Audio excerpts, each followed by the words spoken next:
سبيل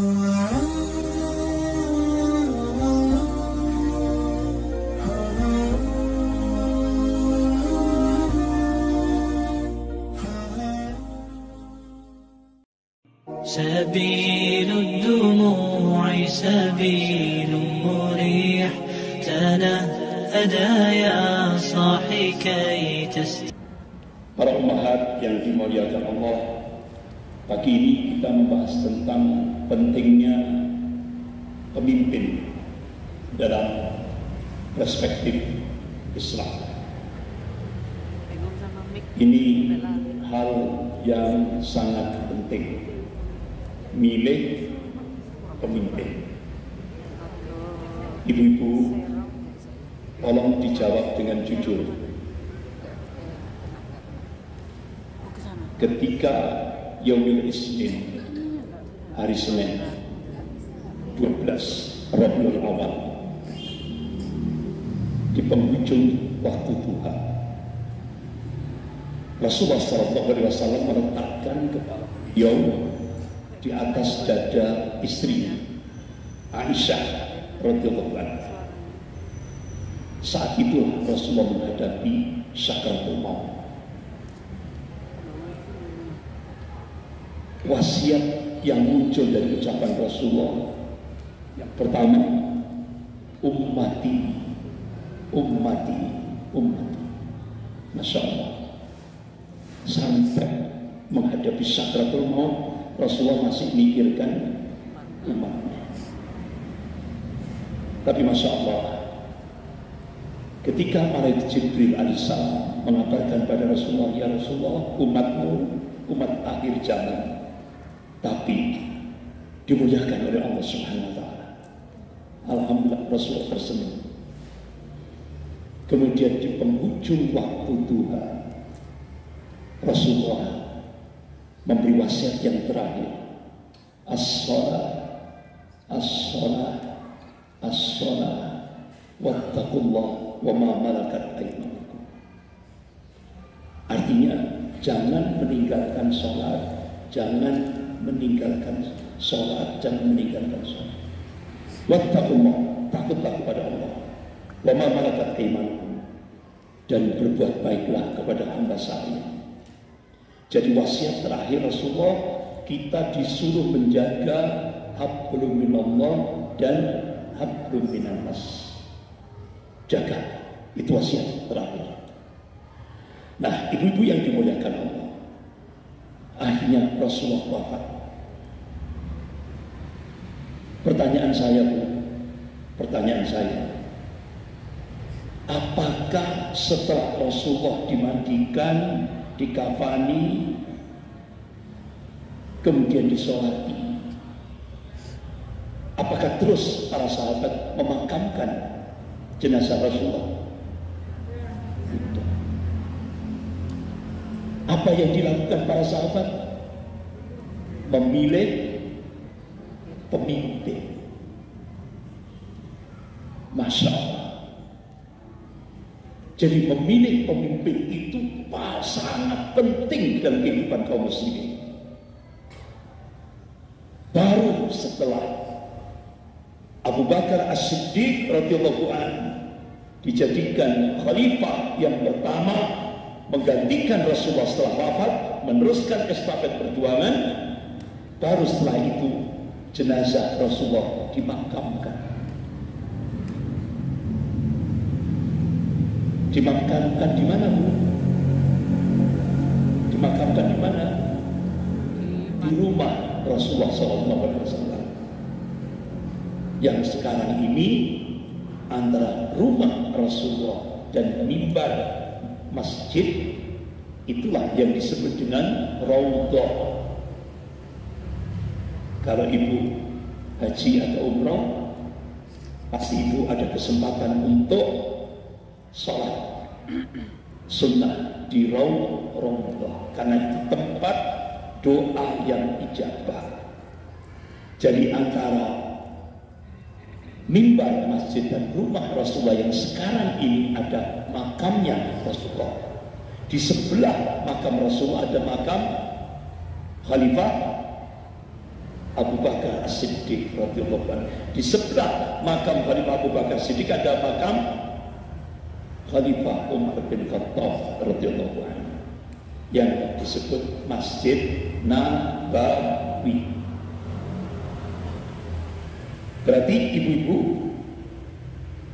bisa kita simpulkan, memilih pemimpin itu adalah sesuatu yang penting di dalam syariat Islam. Oleh karena itu ulama-ulama Ahlus Sunnah sepakat memilih pemimpin itu masuk wilayah akidah, bukan muamalah.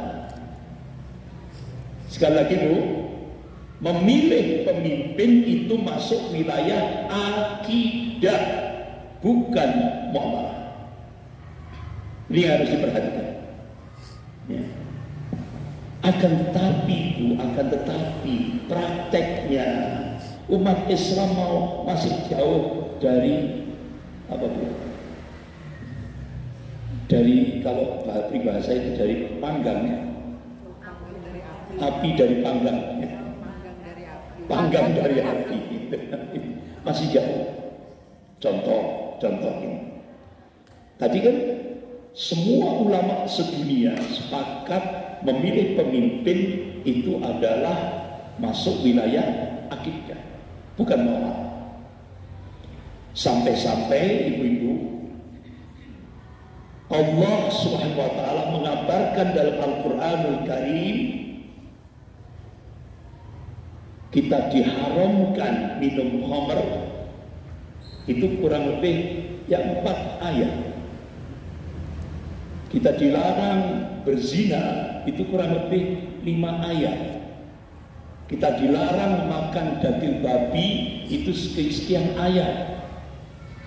Tapi kita diharamkan oleh Allah memilih pemimpin kafir itu kurang lebih 19 ayat dalam Al-Quran.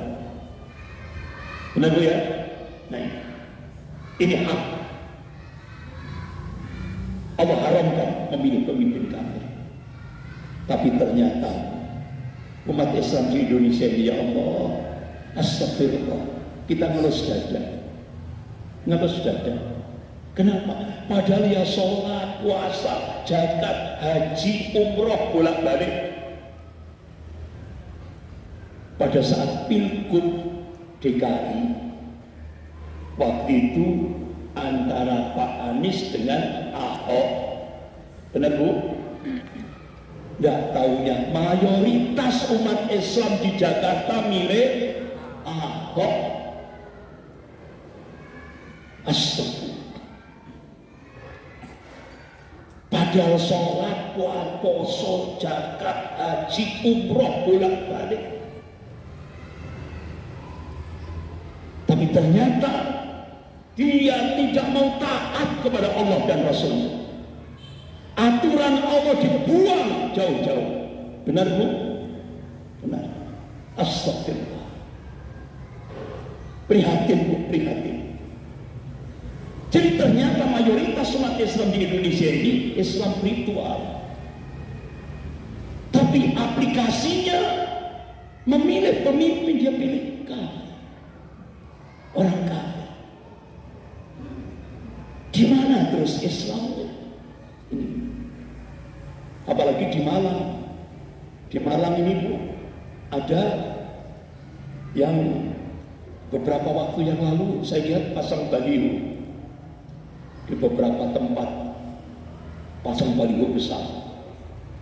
Dia pakai busana muslim, istilahnya ulama kalah, pakaiannya muslim, istrinya pakai busana muslimah, ibu kalah.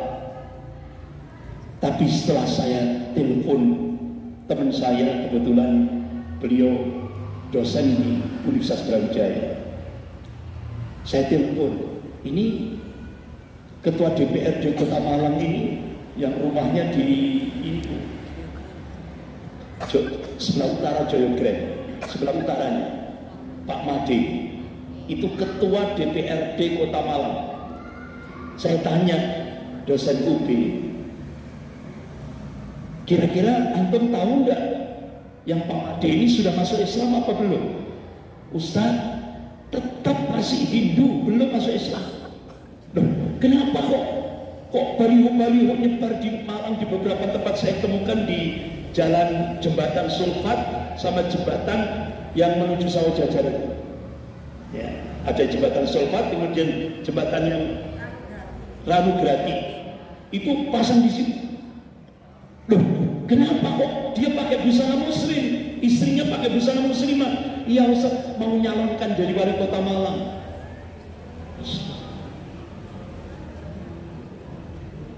Ini. Jadi sekarang orang-orang kafir di Indonesia supaya dipilih oleh umat Islam, dia berubah casingnya, tampilannya. Nah, Ahok ketika di Jakarta itu berubah tampilannya, pakai gamis, pakai sorban hijau, pakai kopiah, dipilih oleh umat Islam. Astagfirullah.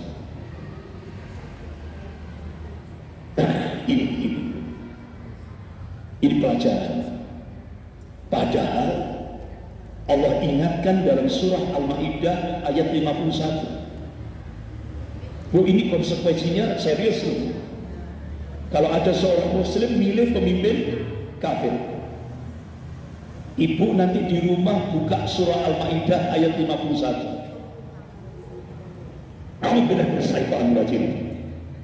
Ya ayyuhalladzina amanu, hai orang-orang yang beriman, la tattakhidul yahuda wan nasara awliya. Janganlah kamu menjadikan orang-orang Yahudi dan Nasrani sebagai pemimpinmu. Ba'duhum awliya'u ba'din. Sebagian mereka menjadi pemimpin sebagian yang lain. Wa may yatawallahum minkum fa innahu minhum. Barang siapa yang menjadikan orang-orang Yahudi dan Nasrani sebagai pemimpinnya, maka kata Allah dia termasuk golongan mereka.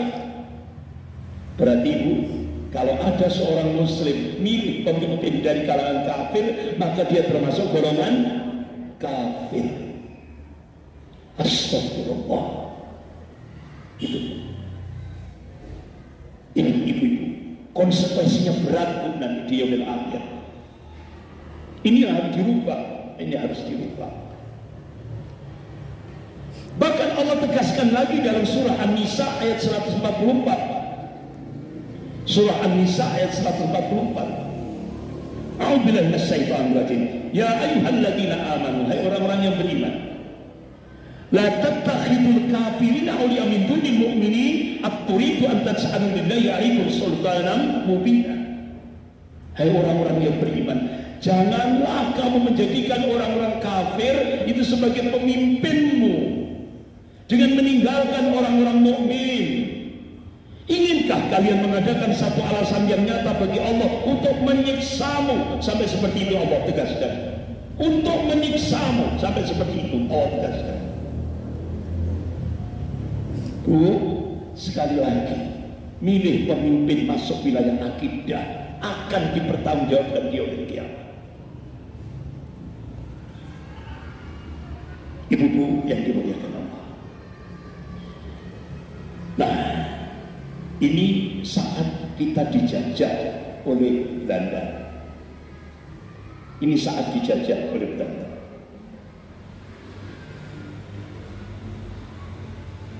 Belanda ngirim utusan namanya Christian Snokoglu, diutus datang ke Indonesia supaya diterima oleh umat Islam di Indonesia. Christian Snokoglu-nya berubah nama jadi Abdul Ghaffar. Bajunya pakai gamis, pakai kopiah hitam, karena Indonesia itu sudah jadi budaya di Indonesia. Kemudian pakai sorban. Kira-kira diterima enggak oleh umat Islam di Indonesia? Diterima. Makanya ibu-ibu ada foto yang jadi viral di media sosial. Kenapa Indonesia ini dijajah sampai 350 tahun itu kenapa? Ternyata Bu, ada foto yang lagi viral. Apa fotonya? Londo bule itu 2 orang di depan. Dia bawa senjata 2 orang. Sing londo ireng ratusan di belakang. Berarti kesimpulannya, dulu kenapa di Indonesia sampai dijajah begitu lama, 350 tahun? Ternyata pengkhianat bangsa lebih banyak daripada penyelamat bangsa. Kira-kira sekarang sejarah berulang nggak? Bu, sejarah berulang nggak? Berulang. Allah ingatkan dari surah Al-Fat ayat 23. Surah Al-Fat ayat 23. A'udzubillahi minasyaitonir rajim. Sunnatullahi allati qad khalat min qabl wa lam tajid sunnati tabdila. Jadi sunnatullah itu berlaku sejak dulu, kata Allah. Kalian tidak akan pernah menemukan perubahan akan sunnatullah. Artinya Allah yang menguasai rotasi alam jagat raya ini, Allah yang meninggikan langit tanpa tiang ini, mengabarkan sejarah akan berulang. Bu, sejarah akan berulang. Yang membedakan warna dan kualitasnya. Kalau dulu kita dijajah sampai 350 tahun, sekarang kita dijajah lagi. Kalau dulu Belanda, sekarang Cina. Tapi bahasanya agak elegan, oligarki. Sekarang itu Bu, bahasanya supaya enak didengar itu oligarki. Ya padahal dijajah Cina gitu. Jangankan itu, perumahan kalau bahasanya dirubah gitu, agak keren gitu, itu nilainya tinggi. Contoh, di sebelah flyover Arjosari, sebelah utaranya ada rumah pinggir kali, ya kan? Rumah pinggir kali, dikasih nama Represek, ya kan? Langsung harganya M. Padahal rumah pinggir kali, nek banjir kebanjiran. Jadi nama itu elegan. Ya, itu nama itu benar-benar kuat ya, bisa mengangkat nilai ini, ya kan? Nah sekarang ibu-ibu yang dimuliakan Allah, balik lagi. Sekarang kita dijajah oleh Cina. Nah, ketika Christian Sonogoro masuk dan diterima oleh umat Islam di Indonesia, langsung beliau bisa memeta kondisi umat Islam di Indonesia. Ternyata pada saat kita dijajah selama 350 tahun itu, ternyata umat Islam itu ada 3 kelompok, 3 potensi, 3 grup. Yang pertama, Islam ritual. Islam ritual, sholat, puasa, zakat, haji, umroh. Ini mayoritas di Indonesia. Mayoritas di Indonesia. Nah kemudian jumlahnya sedikit, tidak banyak, sedikit. Islam sosial. Islam sosial itu dia sudah mengarah ke ekonomi. Dia sudah mulai, kan dulu kan jargonnya itu nek politik wae londo, nek dagang ada ekonomi wae baude, ya kan? Nek apa namanya, wis pokok sing lawan pribumi, ya kan? Yang lain-lain itu selain itu pribumi. Jangan sampai ngomong politik. Kalau urusan politik itu penjajah. Nah kalau urusan dagang itu wong Cina, ya kan? Terus kalau yang lain-lain itu pribumi. Itu seperti itu di peta. Kemudian kelompok yang ketiga itu Islam politik. Ini paling sedikit sekali.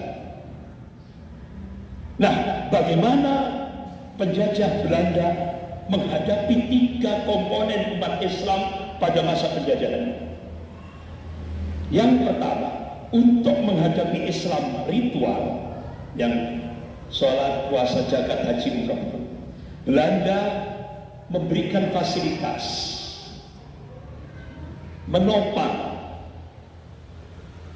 membantu, dibolehkan, ya, ini pokok umat Islam masjid, gitu. Apa bahasanya Islam masjid, gitu.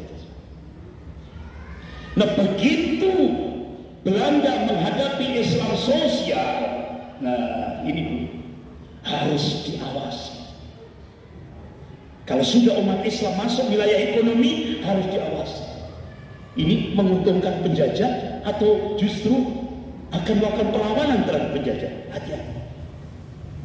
Sampai-sampai ibu-ibu Christian Snowbogronya kotak-kotak amal harus diawasi.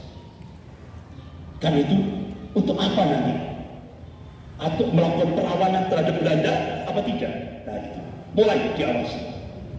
Nah begitu menghadapi Islam politik, nah ini langsung Belanda habisi sampai ke akar-akar.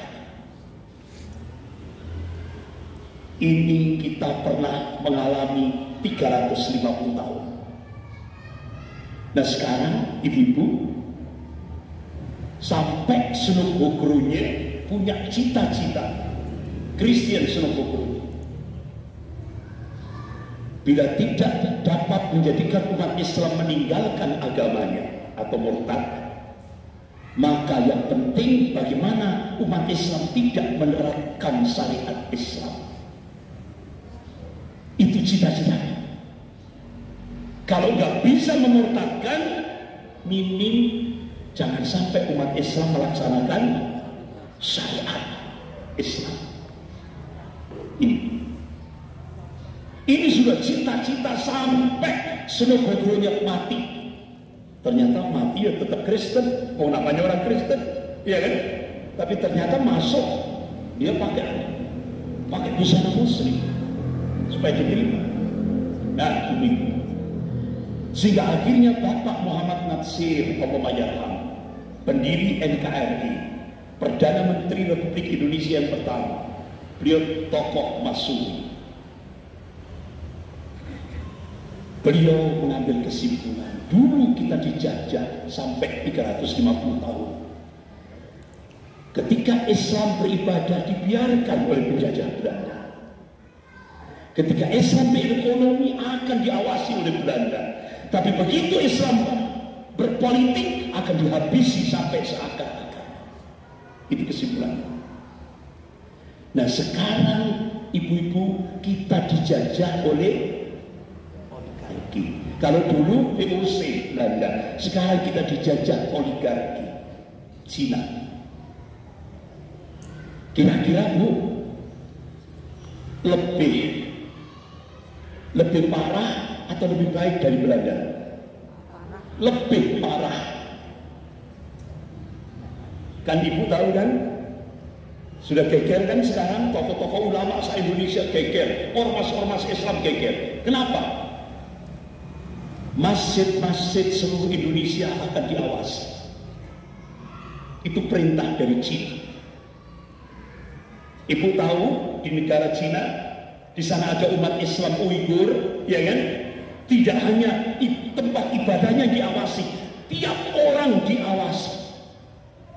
Jadi per orang itu Bu, di Cina yang Uighur itu, Muslim Uighur, itu ada alat untuk mendeteksi di mana dia pergerakan dia itu terus dipantau oleh negara. Ibu tahu kan bagaimana Muslim Uighur di Cina, di Xinjiang Cina, ketika puasa langsung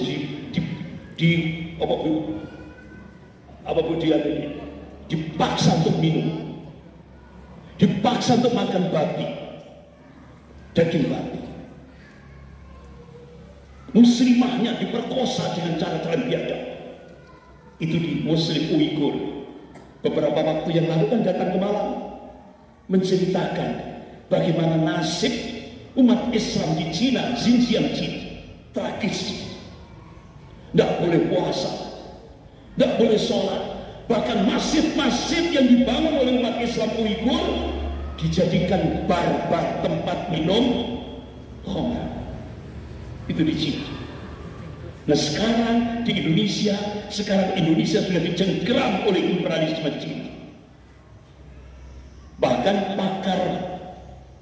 intelijen dunia Peter Warren dan August Gold melakukan riset di Indonesia. Diprediksi tahun 2030 akan terjadi bencana geopolitik di Indonesia. Apa bencana geopolitik? Artinya sudah tidak ada lagi Indonesia. Yang ada adalah Cina. Bahkan pakar politik Profesor Nazarudin Samsudin dari Universitas Indonesia nanti akan dijadikan seperti Singapura kedua, pribumi minggir, Cina berkuasa.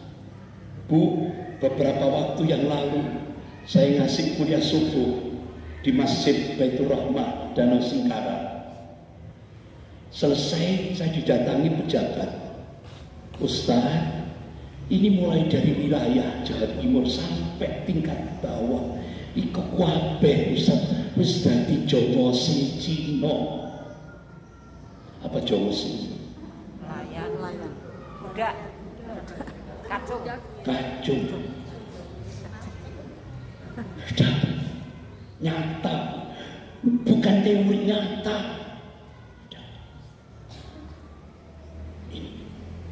Bahkan beberapa waktu yang lalu saya diundang ke Jakarta.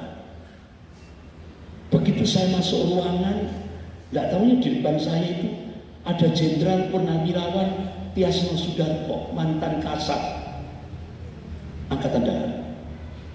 Sebelahnya ada Jenderal Purnawirawan Sunarpo, mantan Danjen Kopassus, pasukan elit Indonesia. Sebelahnya lagi ada Jenderal Purnawirawan Soeharto, mantan Komandan Marinir Indonesia. Sebelahnya lagi ada beberapa jenderal yang saya tidak kenal namanya. Sebelah kanan saya Kolonel Purnawirawan Sugeng Waras yang sering muncul di medsos. Nah, ibu-ibu, Ustaz, sekarang di Indonesia sudah terjadi 3 peperangan sekaligus. Terjadi 3 peperangan. Ibu terasa enggak? Enggak terasa kan? Enggak terasa kan? Ibu masih bisa ke pasar? Bisa? Masih bisa belanja kan? Masih bisa ke mall? Masih bisa bercengkerama dengan keluarga? Masih bisa. Tapi ternyata Bu, di balik ketenangan ini, ya Allah, jenderal-jenderal Angkatan Darat ini tadi, Ustaz, sekarang di Indonesia sudah terjadi 3 peperangan. Yang pertama perang asimetris, yang kedua proxy war, dan yang ketiga neo-Cortex war. Walaupun ibu-ibu banyak di rumah tangga kan ya, minimal ibu tahu kan ya, nggak apa-apa kan saya sampaikan. Ya nggak apa-apa kan saya sampaikan supaya ibu paham, walaupun ibu cuma ya istilahnya di rumah dia kan, tapi ibu harus ikra, baca realitas kehidupan. Ternyata Bu, perang asimetris itu adalah, kalau bahasa akademiknya, perang militer, non militer, tanpa serangan militer. Pakai apa? Pakai apa senjatanya? Kalau dulu zaman Orde Baru itu privatisasi, kan elegan bahasanya, privatisasi. Nah kalau sekarang bahasanya elegan, enak gitu didengar, investasi. Investasi itu apa sih Bu? Bahasa kasarnya ngutangi, dipinjemi duit. Ini Bu, dampaknya lebih dahsyat dari perang militer. Contoh, Wakil Perdana Menteri Cina Liu Yangdong datang ke Auditorium Fisip Universitas Indonesia.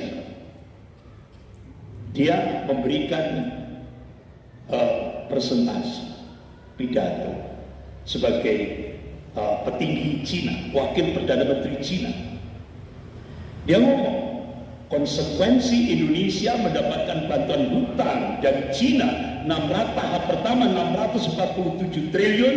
Syarat yang pertama, agama harus dipinggirkan dalam kehidupan berbangsa dan bernegara. Sudah? Sudah terjadi? Sudah. Sehingga akhirnya Menteri Pendidikan dan Kebudayaan melaunching roadmap pendidikan nasional 2020-2035, artinya 15 tahun ke depan sudah tidak ada lagi agama untuk pendidikan nasional.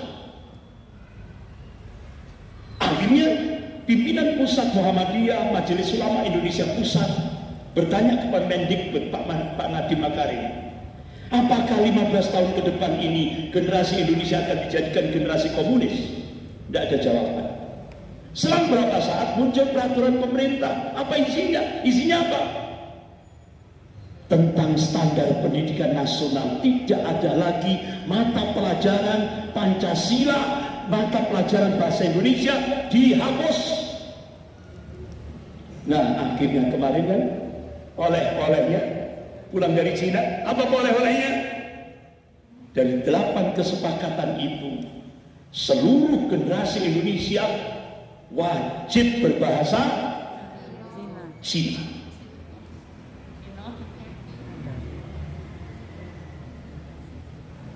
Bahasa Indonesia dihapus. Ini tahap demi tahap. Kemudian konsekuensi yang kedua, 10 juta rakyat Cina wajib masuk ke Indonesia. Target 2020. Sudah masuk semuanya? Bukan 10 juta. 10 juta kan tanda tangannya. Ternyata Menkominfo mengumumkan ternyata data di kependudukan apa Dukcapil, ya kan? Apa pun namanya? Kependudukan ya. Di kependudukan kok ada selisih 65 juta. Kan jumlah penduduk Indonesia kan 270 juta. Loh kok ada kelebihan 65? Berarti kan tidak sesuai dengan kesepakatan. Bu, dulu Palestina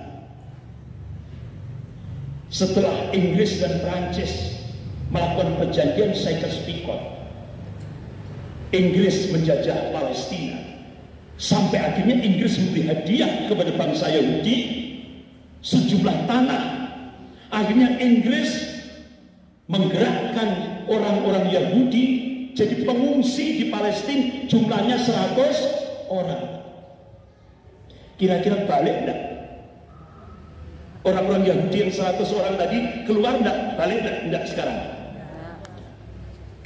Sekarang yang 100 orang itu sekarang jadi penguasa. Umat Islam dihabisi tiap hari.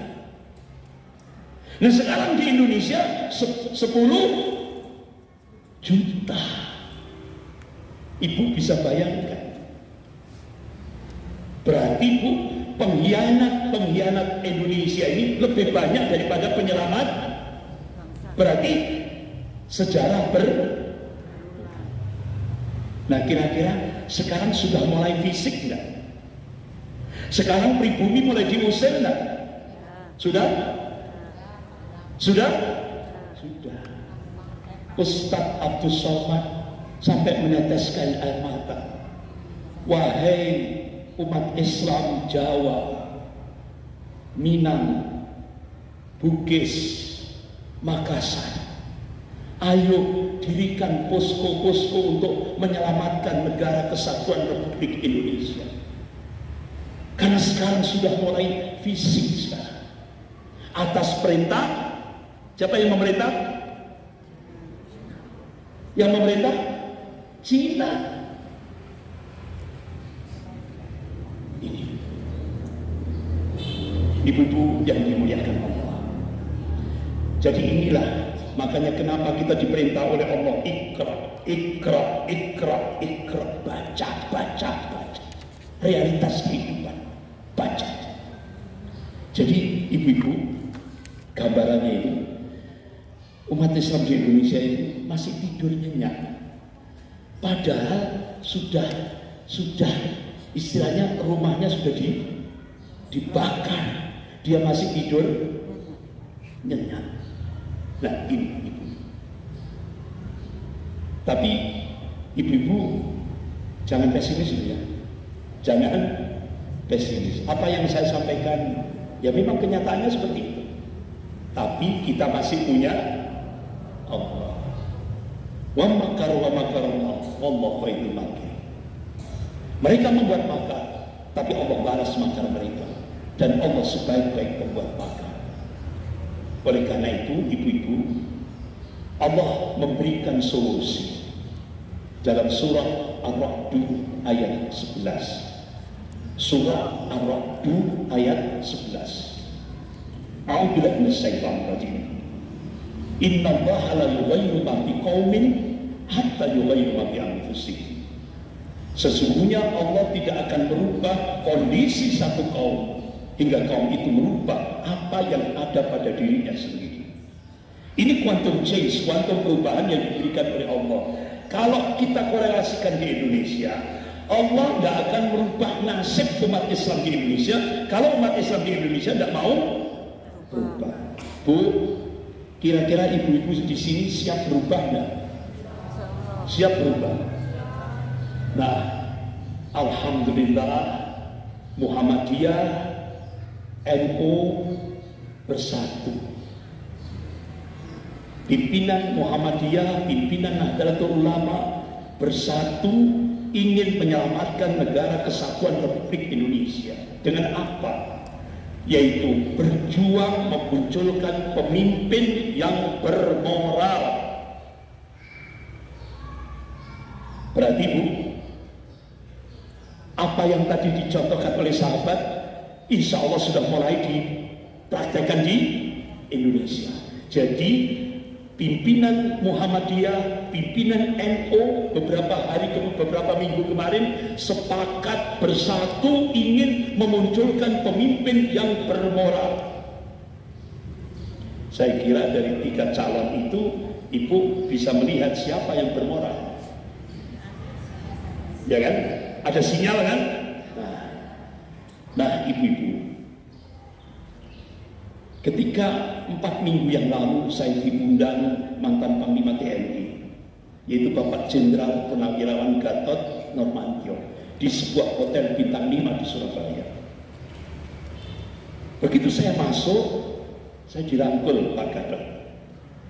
Ustadz, alhamdulillah saya sering melihat Ustadz di YouTube. Ternyata Pak Gatot ini lihat YouTube. Jadi ceramah-ceramah saya dilihat oleh beliau. Nah, akhirnya Masya Allah, beliau ceritakan rinci sekali apa yang ada di Indonesia sekarang, kondisi Indonesia kekinian. Ya Allah, sampai di rumahku saya nangis. Ya Allah, gimana nanti anak dan cucu kami, ya Allah. Tapi saya tidak boleh menyampaikan di publik. Ustaz, jangan diinformasikan di publik. Untuk konsumsi Ustaz sendiri. Nah, Pak Jenderal, Indonesia ini kan pilihannya ada 2, TNI dan umat Islam. Nah, TNI di mana Pak? Kok Bapak tadi menyatakan Ustadz sampaikan di tengah-tengah umat Islam wajib menyelamatkan negara kesatuan Republik Indonesia. Loh, terus TNI kemana Pak?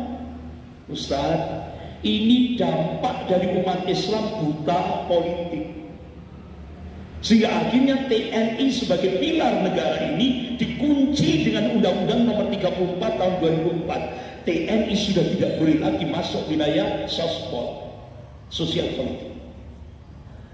Dampak ketika Indonesia, umat Islam di Indonesia buta politik. Apa Bu? Maksud saya ngomong buta politik itu? Jujur ya, jujur. Yang saya maksud umat Islam se-Indonesia ini buta politik, mayoritas Mulai pemilu 2014, pemilu 2019, mayoritas umat Islam se-Indonesia milih jenang abang. Apa jenang abang? Jenang abang. Tahu kan? Gak usah vulgar ya, gak usah vulgar, soalnya direkam. Direkam. Jenang abang sudah paham bu? Paham ya? Mbok D.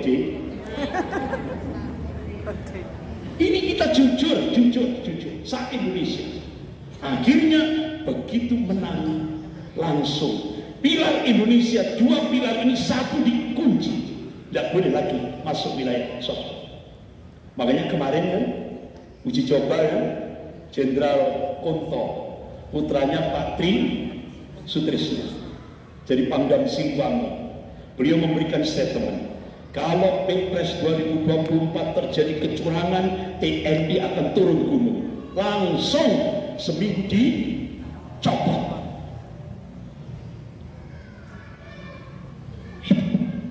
Copot.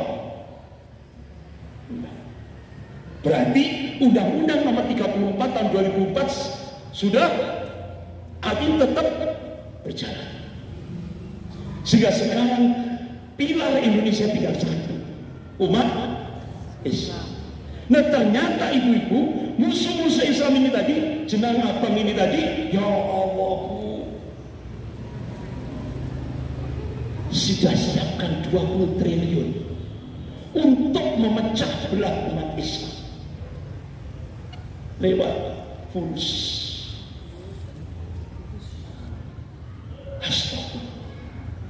Hati-hati.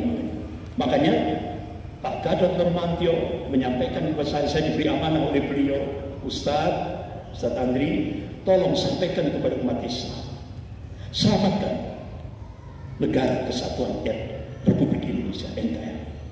Karena benteng terakhir NKRI itu adalah umat Islam, benteng terakhir.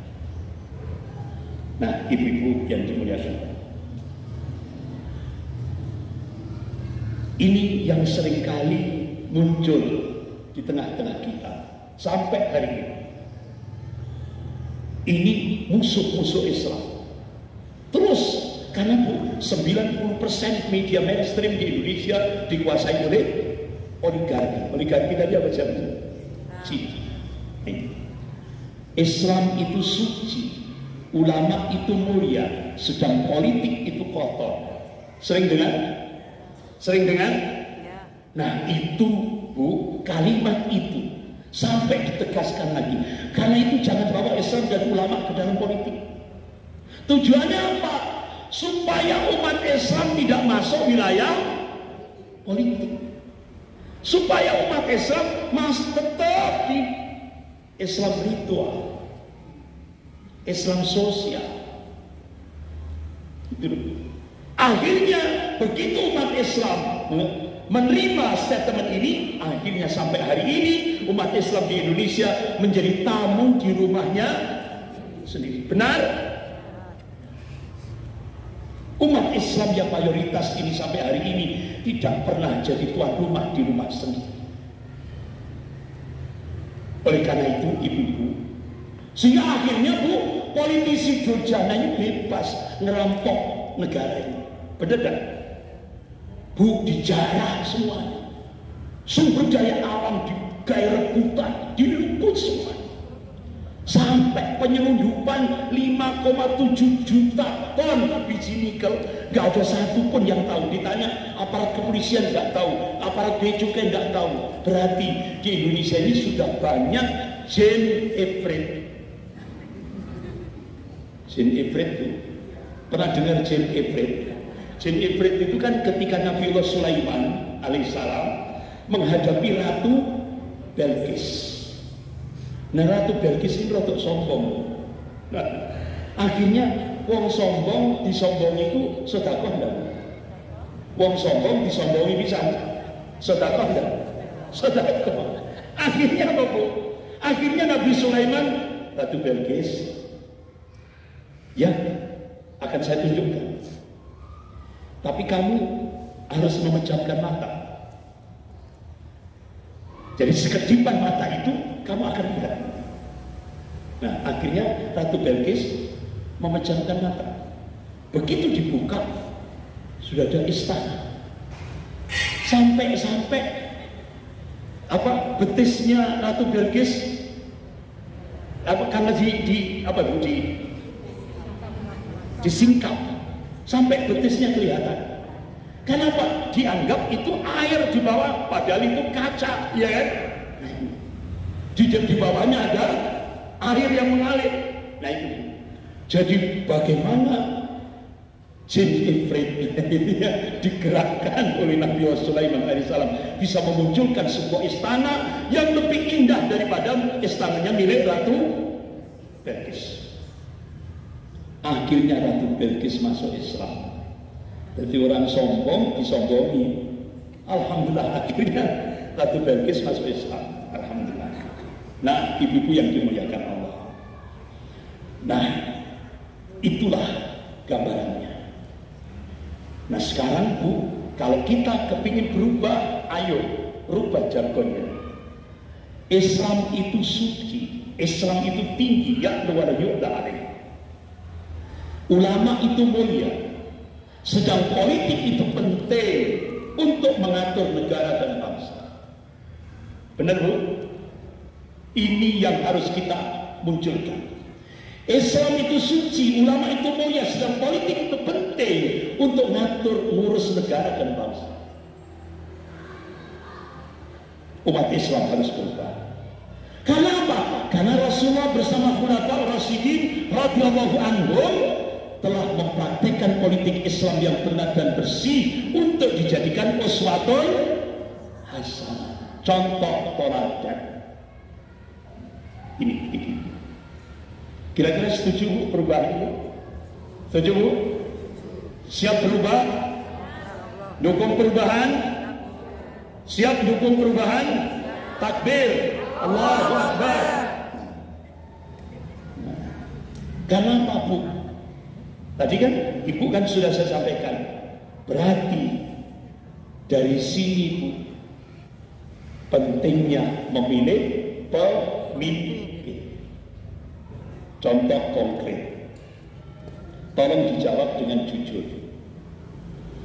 Di Jakarta itu ada Hotel Alexis, tempat zinanya pejabat-pejabat tinggi se-Indonesia.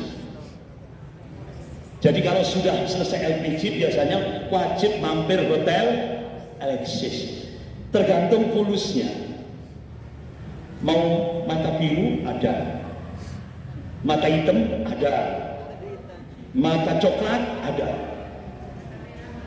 Tergantung fulus. Benar Bu ya? Benar, Hotel Alexis. Iya kan, Hotel Alexis. Nah, akhirnya Habib Rizik Syihab tampil berada di garda terdepan bersama jamaahnya FPI. Ingin menutup Hotel Alexis. Ratusan digerakkan. Hari demi hari, minggu demi minggu, bulan demi bulan, tahun demi tahun. Korban berjatuhan menghadapi aparat. Kira-kira berhasil tidak Habib Rizik? Tidak berhasil. Korban berjatuhan. Tapi begitu Pak Anies Baswedan diangkat menjadi gubernur DKI, walaupun kemenangannya tipis karena umat Islam banyak yang mengkhianati, ya jadi pengkhianat gitu ya.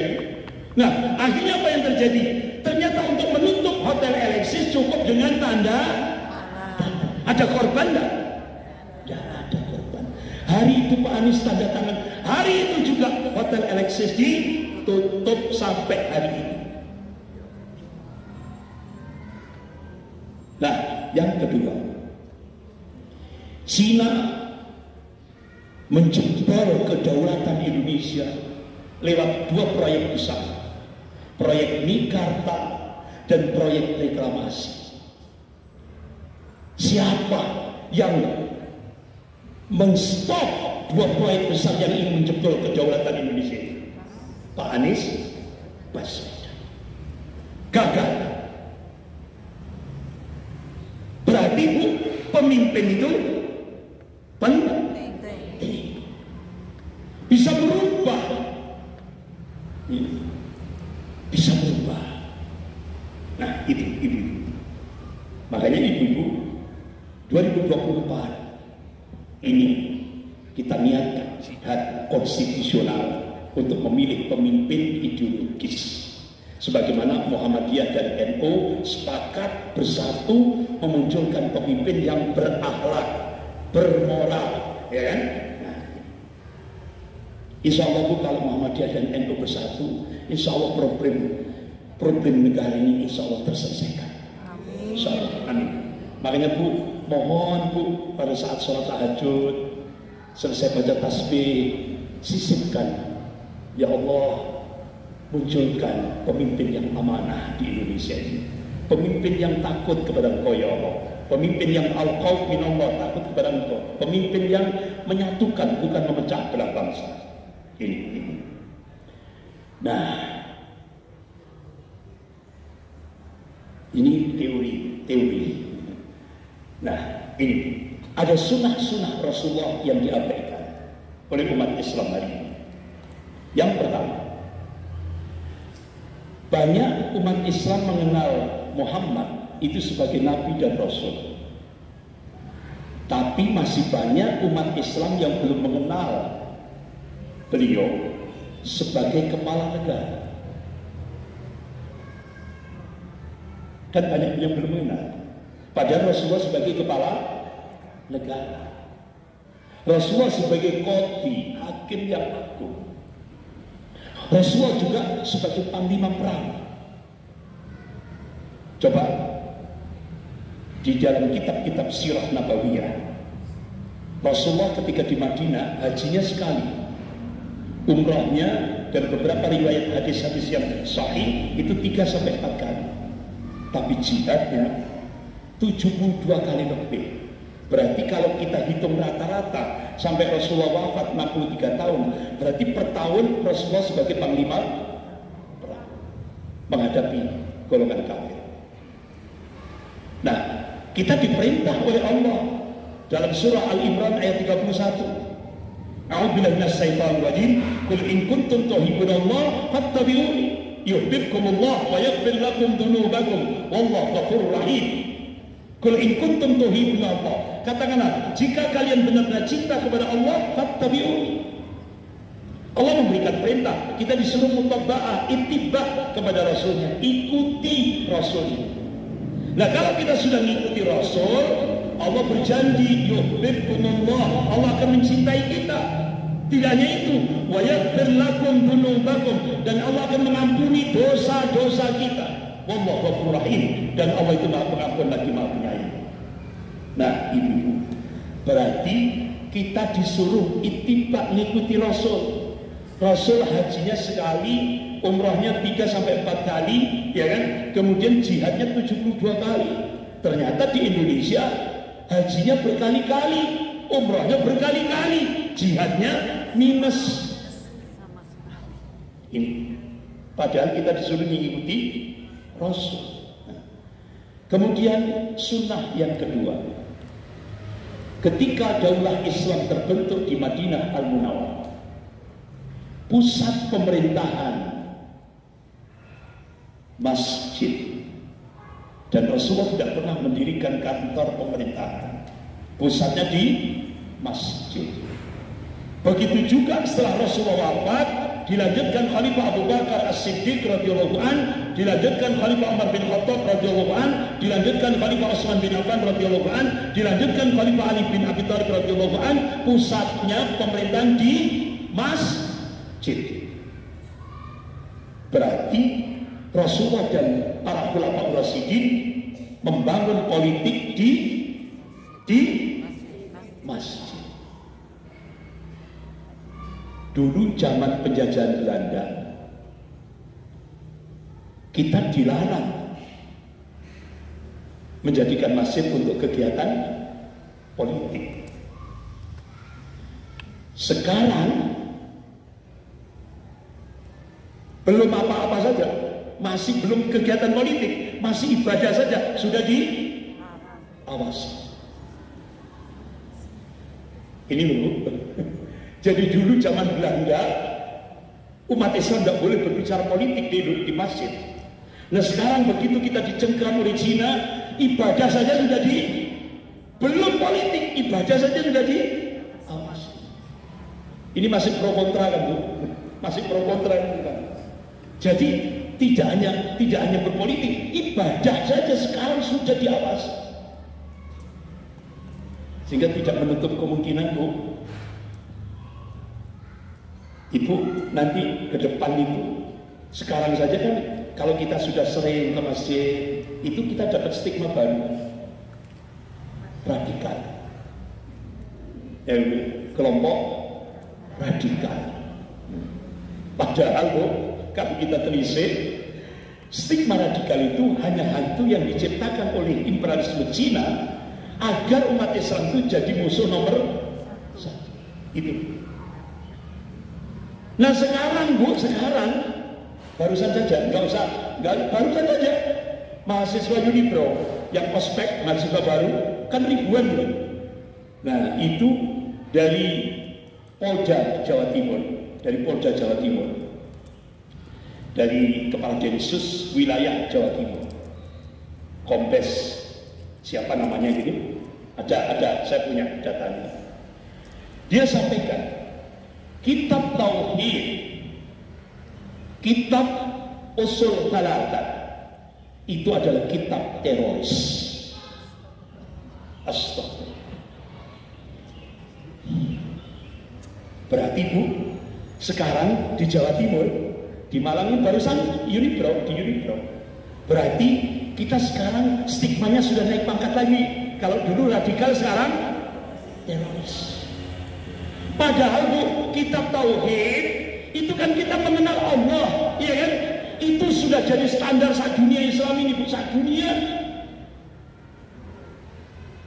Itu sekarang menurut Polda, menurut kepolisian itu kitabnya teroris. Usul thalatha, ma'rifatullah, mengenal Allah, ma'rifatul Rasul, mengenal Rasul, ma'rifatul Islam, mengenal Islam, itu masuk kategori kitabnya teroris. Berarti Bu, kalau 2024 umat Islam gagal, tidak menutup kemungkinan Al-Quran dan hadis itu kitabnya teroris. Siap berubah Bu? Siap mendukung perubahan? Ayo Bu berjuang. 2024 wajib Allah selamatkan Indonesia. Kalau apa yang disampaikan Pak Jenderal Gatot Nurmantio di hadapan saya waktu itu dan beberapa tokoh ulama di Jawa Timur, kalau saya sampaikan ke Ibu, ya Allah, Ibu mungkin nggak enak makan. Makanya cukup saya, dan saya diwati-wati, Ustadz jangan disampaikan ke publik. Cukup saya nangis, pulang ke rumah nangis. Gitu. Makanya ayo selamatkan. Pilih pemimpin yang berakhlak, ya Bu ya. Jangan pilih pemimpin yang jadi boneka, ya kan? Nah ini sudah jelas. Nah, ibu-ibu yang dimuliakan, sunnah yang ketiga, Al-Quran, tentang fungsi Al-Quran. Kata Rasulullah, ada satu masa nanti Al-Quran tinggal tulisan, Islam tinggal nama. Jadi Rasulullah memberikan kabar, qala Rasulullah SAW, bada'al Islam qariban wasayudu qariban kama bada fatuba lil quraba. Ini hadis sahih rawahu Muslim. Islam pertama kali muncul sebagai sesuatu yang asing dan akan kembali menjadi asing sebagaimana sejak kala dia muncul. Fatuba lil quraba, berbahagialah orang-orang asing. Nah, sahabat tanya, ya Rasulullah, manil quraba? Siapa al-quraba? Orang-orang asing. Rasulullah berikan jawaban, qala alladzina yuslihuna inda fasadin nas, yaitu umat Rasulullah yang melakukan islah, perbaikan di tengah-tengah masyarakat yang semakin hari semakin jauh dari agama Allah. Itulah al-ghuraba, orang asing. Sahabat tanya lagi, ya Rasulullah, manil ghuraba? Siapa orang-orang asing itu? Qala alladzina yuslihuna ma afsadan nas min ba'di min sunnati, yaitu umat Rasulullah yang senantiasa melakukan islah, perbaikan dari apa-apa yang telah dirusak oleh manusianya atas sunnah Rasulullah SAW. Datang lagi sahabat, tanya, ya Rasulullah, manil ghuraba? Siapa orang-orang asing? Qala unasun salihuna fi unasin tu'in kathir mayyatihim akthar mimma yudhibu. Orang yang soleh di tengah-tengah orang-orang yang rusak, yang mendukung dengan yang tidak mendukung, lebih banyak yang tidak mendukung. Bu, ini kabar dari Rasulullah. Bagaimana sikap kita kalau kita sudah diberikan kabar oleh Rasulullah? Tasdiquhu fima akhbar. Kita harus membenarkan apa yang dikabarkan oleh Rasulullah. Karena Allah ingatkan dalam surah An-Najm ayat 3 sampai 4. Surah An-Najm ayat 3 sampai 4. A'udzubillahi minasyaitonir rajim. Wa may yantiqu 'anil hawa in huwa illa wahyun yuha.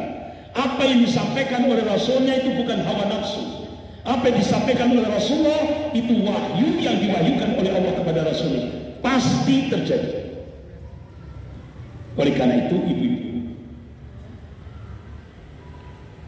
kita sekarang ini mumpung belum terjadi keterasingan ini, ayo, karena Al-Quran bukan hanya sekedar dibaca, dihafal, tapi fungsi utama jadikan Al-Quran sebagai way of life, jalan kehidupan. Oleh karena itu, ayo kita perjuangkan Al-Quran agar diperlakukan, terutama dalam kehidupan berbangsa dan bernegara. Ya, dan itu bisa kita perjuangkan lewat konstitusional. Nah, bagaimana caranya? Indonesia sekarang dicengkram oleh oligarki. Makanya ormas-ormas Islam memberikan statement jihad konstitusional yang dilakukan oleh ormas-ormas Islam hasilnya akan hambar kalau Indonesia dicengkram oleh oligarki. Oleh karena itu, untuk merubah itu wajib milih pemimpin yang kuat, berakhlak, bermoral. Insya Allah bisa. Kenapa kok saya optimis? Ternyata satu-satunya negara ASEAN yang berani menolak imperialisme Cina cuma Malaysia. Waktu itu dipimpin oleh seorang kakek, umurnya 93 tahun. Siapa? Dr. Mahathir Muhammad, umur 93 tahun. Dia akan jadi Perdana Menteri. Akhirnya apa kebijakannya? Saya minta jalan-jalan tol dibongkar semuanya, bawa pulang ke Cina. Perjanjian dengan Perdana Menteri yang lalu batal demi hukum karena tidak sesuai dengan konstitusi Malaysia. Akhirnya Cina hengkang dari Malaysia.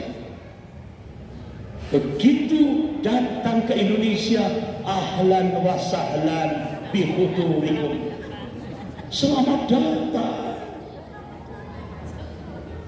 Akhirnya dibuatkan kopi. Monggo pinara.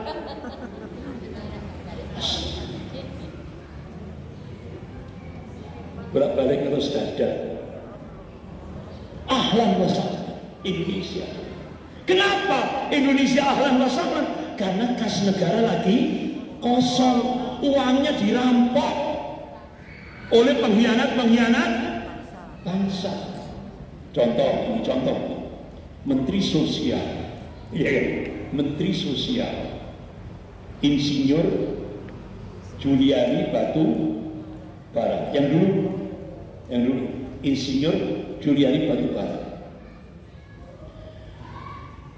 Orangnya kan pintar, ya kan?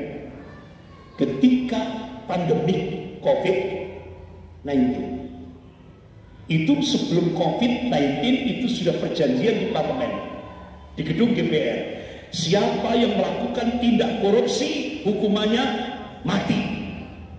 Sudah sepakat.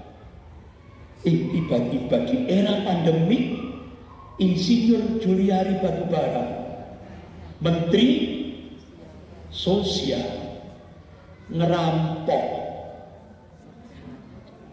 duit negara. Itu di koran-koran 25 triliun. Tapi menurut Pak Novel Baswedan, penyidik KPK senior, 100 triliun. Saat itu sebenarnya untuk penyelamatan rakyat Indonesia dari serangan COVID-19 dirampok. Karena kebetulan Pak Insinyur Juliari Batubara itu adalah bendahara DPP Jenang Abang. Bendahara DPP Jenang Abang. Nah, kira-kira dihukum mati enggak? Langsung Mbok D interupsi, jangan dihukum mati. Kalau dihukum mati kader-kader kuntek kabeh habis. Nah, begitu Bude interupsi, langsung hukuman mati batal. Ya kan? Batal. Jadi seperti itu, sehingga akhirnya begitu COVID-19 selesai, rakyat semakin miskin, pejabat semakin kaya. Benar Bu? Benar ya? Ibu-ibu yang dimuliakan Allah. Sunnah keempat. Terakhir, sekarang jam berapa? 10. Ya? 10. Ya, terakhir Ibu sebagai penutup. Sunnah keempat adalah jihad fisabilillah. Rasulullah sebagai panglima, dan Rasulullah memberikan, memompa, memberi contoh untuk jihad fisabilillah. Nah sekarang Bu, kita ada kewajiban untuk jihad konstitusional dengan memenangkan pemimpin muslim yang ideologis. Ini yang harus kita jadikan pijakan. Ayo 2024 kita niatkan jihad konstitusional untuk memilih pemimpin ideologis. Nah, ibu-ibu, ini Bu, sudah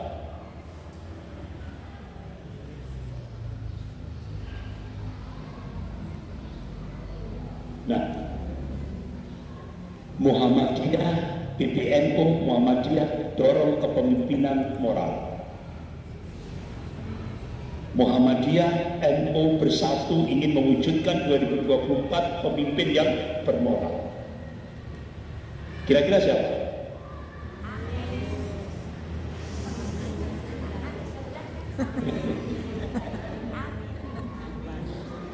Jadi Bu, ini qadarullah.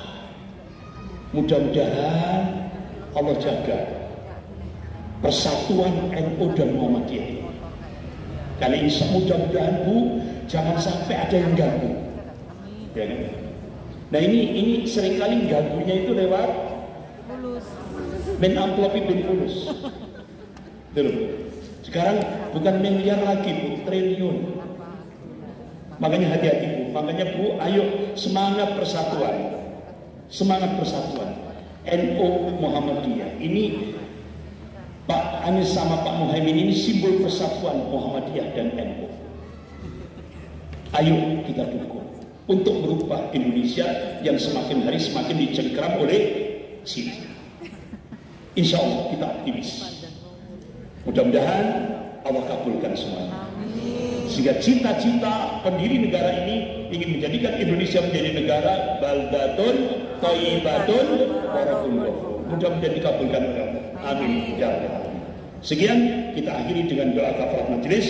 Subhanakallahumma wa bihamdika asyhadu an la ilaha illa anta astaghfiruka wa atubu ilaik.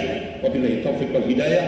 Wassalamualaikum warahmatullahi wabarakatuh. Waalaikumsalam warahmatullahi wabarakatuh. Ada yang bertanya? Ada yang bertanya? Monggo silakan Bu. Nggih, monggo silakan.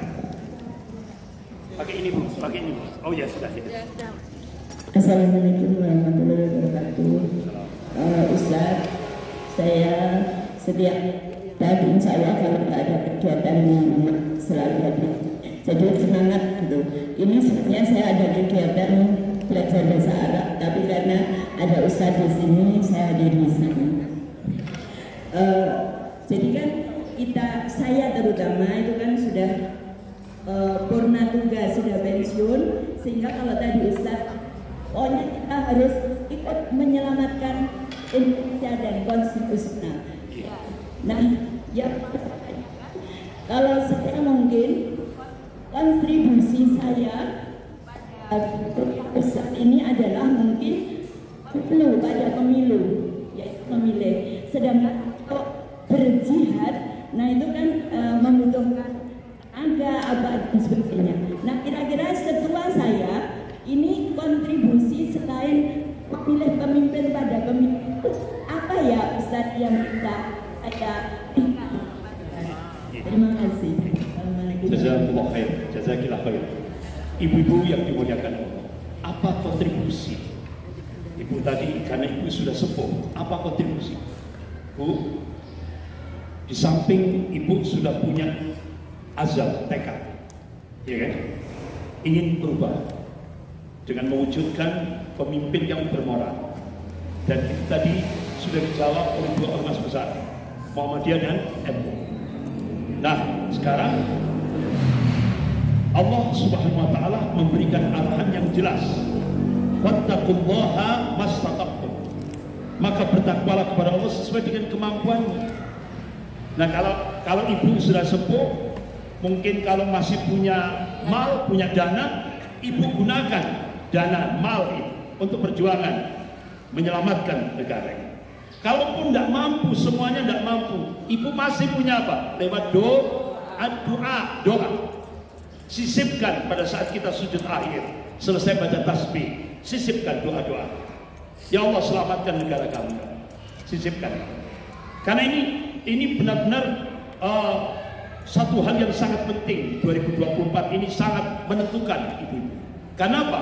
Kalau umat Islam 2024 gagal, sudah banyak beberapa tokoh pesimis. Itu sih. Makanya insya Allah yakinlah, wa kana haqqan alaina nasrul mu'minin. Allah berjanji kami akan memenangkan golongan mukmin. Ini pasti. Dan Allah berjanji akan berikan nasr wa tamkin, pertolongan dan kekuasaan Allah akan berikan. Tapi syaratnya tadi mukmin, bukan muslim. Berarti kita dipacu oleh Allah untuk merubah dari muslim menjadi mukmin. Baru Allah berikan al-falah, kemenangan. Gitu. Makanya ini ketika ibu senang menghadiri majelis-majelis taklim, ini kan sebuah metode untuk merubah dari muslim menjadi mukmin. Insya Allah. Bu, biasanya Allah sudah menegaskan, jangan terus akhirnya kita pesimis. Ya Allah, kita ini sedikit, apa bisa menang? Jangan. Berapa banyak yang sedikit bisa menang? Biidznillah, atas izin Allah. Sudahlah, gantungan kita cuma Allah, dan pasti Allah menangkan. Kita harus yakin itu, nggak boleh ragu, pasti Allah menangkan. Karena yang namanya al-haq pasti menang, yang namanya batil pasti hancur. Ibu kan tahu sendiri, ketika Nabi Musa alaihissalam, belum pernah Allah memerintahkan Nabi Musa untuk membunuh Fir'aun. Belum pernah kan? Allah perintahkan pada Nabi Musa taat, istiqamah, berjuang. Yang menghabisi Fir'aun Allahu Akbar. Begitu juga kita. Ini Fir'aun itu original, apalagi Fir'aun jenis KW. Ya kalau bagi Allah sangat mudah. Ya Bu ya, pun kaya. Sudahlah, serahkan pada Allah. Allahu Rabbi wal Islam dini wa Muhammadan Rasulullah.